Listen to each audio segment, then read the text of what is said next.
দিচ্ছে না। আমরা খাবো কি? আমাদের নিজস্ব জমি, ওদের ব্যক্তিগত জমি নয়। তাহলে আমরা খাবো কি? মন্দির নিয়ে ঝামেলা হচ্ছে, মন্দির নিয়ে হোক, কেন জমিতে চাষটা কেন করতে দেবে না? তেঘুরি গ্রামে কালী মন্দিরকে ঘিরে দীর্ঘদিনের আইনি লড়াই যেন থামছে না। এবার হালদার পরিবারকে সামাজিক বয়কটের অভিযোগ উঠেছে এলাকারই কিছু প্রভাবশালী ব্যক্তির দ্বারা। পরিবার সূত্রে জানা গেছে, কালী মন্দির পরিচালনা ও জমির মালিকানা নিয়ে হালদার পরিবারের সঙ্গে কিছু ভলেন্টিয়ারের মধ্যে দীর্ঘদিন ধরে আইনি টানাপোড়েন চলছে। আদালতের সব রায় আপাতত হালদার পরিবারের পক্ষে রয়েছে বলে দাবি তাদের। তবে আইনি রায়ের সুরাহা হলেও মাটিতে শান্তি ফিরছে না। হালদার পরিবারের অভিযোগ, স্থানীয় কিছু প্রভাবশালী ও কালী মন্দিরের পুজোর সঙ্গে যুক্ত ভলেন্টিয়ারদের মদতেই গ্রামের মধ্যে চলছে তাদের সামাজিক বয়কট। এমনকি জমিতে ট্রাক্টর নিয়ে চাষ করতে গেলেও বাধা দেওয়া হচ্ছে বলে অভিযোগ উঠেছে। এদের কদিন ধরে চাষ করতে দেয়নি, এরা ট্রাক্টর নিয়ে বাইরে থেকে ট্রাক্টর এনেছে এবার চাষ করার জন্য, কিন্তু ট্রাক্টরকে নামাতে দেয়নি। টেগরির মোড়ে আমাদের সব যত বিরোধী পক্ষ সব দাঁড়িয়ে আছে। আচ্ছা, মন্দির নিয়ে ঝামেলা, মন্দির নিয়ে ঝামেলা, মন্দির নিয়ে হোক, কোর্টে তো সেটা কোর্টের নিয়ে ব্যাপার হোক। সেখানে কি চাষ করতে দিচ্ছে না? সেখানে চাষ করতে দিচ্ছে না, সেটা কেন চাষ করতে দেবে না? চাষ করতে কেন? মন্দির নিয়ে হচ্ছে, মন্দিরের ব্যাপার হোক, কিন্তু সেটা কোর্টের ব্যাপার, কোর্টে হোক। কেন চাষ করতে কেন দেবে না? হ্যাঁ, ওইগুলো অসভ্য মনে হচ্ছে তো। কি নাম আপনার? আমার নাম ঝুমা হালদার। এই তো চাষ করতে গেছে, জমিতে চাষ করতে দিচ্ছে না। আমরা খাবো কি? আমাদের নিজস্ব জমি, ওদের ব্যক্তিগত জমি নয়। তাহলে আমরা খাবো কি? মন্দির নিয়ে ঝামেলা হচ্ছে, মন্দির নিয়ে হোক, কেন জমিতে চাষটা কেন করতে দেবে না? ওদের নিজেদের সম্পত্তি, কোর্টের ব্যাপার কোর্টে হোক। কি ভেবেছে কি এরকম করে? আমরা কি খাবো? ওরা খাবার জন্য এনে দিক। মানে মন্দির নিয়ে ঝামেলা, সেখানে হচ্ছে চাষ করতে দেবে না। হচ্ছে তা জমিতে কি হয়েছে? চাষ করতে দিচ্ছে না, চাষ করতে দিচ্ছে না। এই তো ট্রাক্টর নিয়ে গেছে, কত দূর থেকে ট্রাক্টর এসেছে। কি নাম আপনার? কি নাম? আমার নাম রুনা হালদার। এই ধরনের সামাজিক বয়কটের কথা উঠে আসতে এলাকার তৃণমূল কংগ্রেসের পঞ্চায়েত সমিতির সভাপতি কৃষ্ণা অধিকারী কি জানালেন শুনবো। এটা আমরা দুপক্ষকে নিয়ে মিটিং করেছি, ঠিক আছে? বিডিও ম্যাডাম ছিলেন। এটা যেহেতু কোর্টের ব্যাপার, সেই জায়গাতে আমাদের তো এমনিতে হস্তক্ষেপ করার কোনো জায়গা নেই, যেহেতু কোর্টে কেস চলছে। কিন্তু সামাজিক বয়কট যেটা হয়েছে, সেটা গ্রামবাসীকে ডাকা হয়েছিল।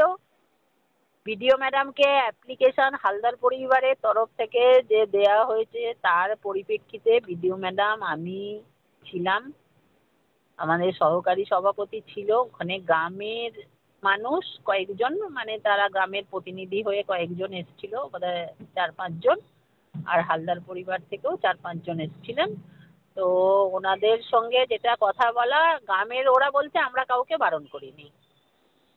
কিন্তু সেই পরিপ্রেক্ষিতে আমি বললাম, হয়তো যারা ওখানে বিজনেস করছে, ট্র্যাক্টর হোক, দোকান হোক, যারা হয়তো এই পরিবারকে কিছু হয়তো দোকানে গেলে মালপত্র দিচ্ছে না বা ট্র্যাক্টর চষতে যাইছে না, এইটা হয়তো তারা নিজেরা ভেবে নিয়েছে আমরা যদি ওদের কাছে যাই তাহলে হয়তো অন্যরা আমাদেরকে ডাকবে না।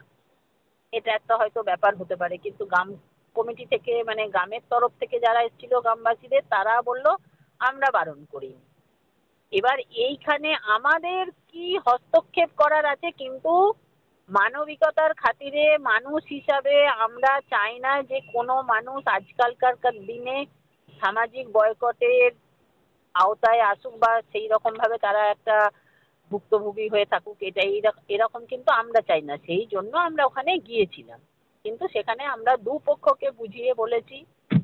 গ্রাম কমিটির তরফ থেকে যারা এসেছিল তাদেরকেও আমরা বললাম যাতে এটা না হয় আপনারা দেখে নিয়ে করুন। তারা আশ্বাস দিল যে না, আমরা তো এরকম কিছু করিনি বা আমরাও চাই না এটা হোক। এরপরও যদি কেউ করে এরকম, বা যদি দেখেন যে সেখানে ওই ট্র্যাক্টর চষতে গেছে, সেটা কে আপত্তি করেছে সেটা তো অনুসন্ধান করার ব্যাপার আছে। আর এখানে ওই দিনকে আমাদের থানার মেজবাবুও ছিলেন, আমরাও পুলিশ প্রশাসন সবাই থেকেই আমরা গ্রামবাসী যারা এসেছিলেন তাদের প্রত্যেককে আমরা রিকোয়েস্ট করেছি। অন্যদিকে বিজেপি নেতা গণেশ চক্রবর্তী ধরনের সামাজিক বয়কটের তীব্র প্রতিবাদ করে কি জানালেন শুনবো।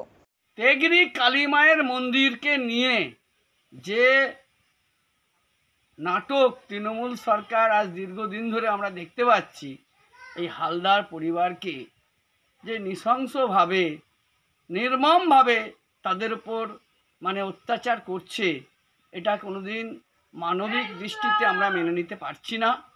আমরা মনে করি এর একটা প্রতিকার হওয়া দরকার, এবং আমি আপামর জনসাধারণের কাছে আমি বিচার ছুঁড়ে দিচ্ছি যে আপনারাই বিচার করুন যে তারা কোর্টের রায় মেনে তাদের জমিতে চাষ করতে গেছে, তাদেরকে চাষ করতে দেয়া হচ্ছে না।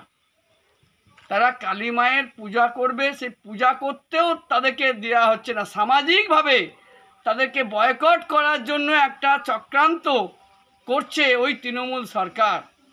এবং আমরা দেখেছি যে তৃণমূলের ওখানে একটা জল্লাদ নেতা, সেই নেতার গোপন ইন্ধনে আর এই নির্মম অত্যাচারগুলো চলছে, এটাকে আমরা মানতে পারছি না।